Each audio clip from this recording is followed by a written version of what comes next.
আজকে আমরা এমন একজন মহান মুসলিম বীরের গল্প জানব, যার নাম হয়তো আমরা অনেকেই শুনেছি, কিন্তু তার জীবনের অনেক অজানা অধ্যায় সম্পর্কে আমরা জানি না।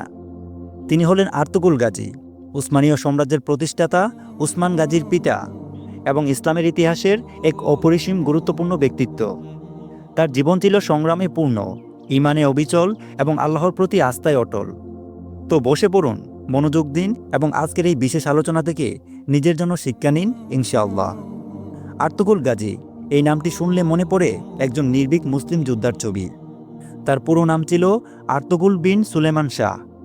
তিনি ছিলেন ওগুজ তুর্কি বংশোদ্ভূত কাই উপজাতির একজন গোত্রপতি।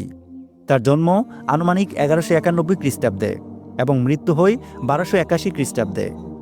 অর্থাৎ তিনি প্রায় 90 বছরের দীর্ঘ জীবন পার করেছেন এবং সেই পুরো জীবন তিনি আল্লাহর পথে ইসলামের জন্য উৎসর্গ করেছিলেন।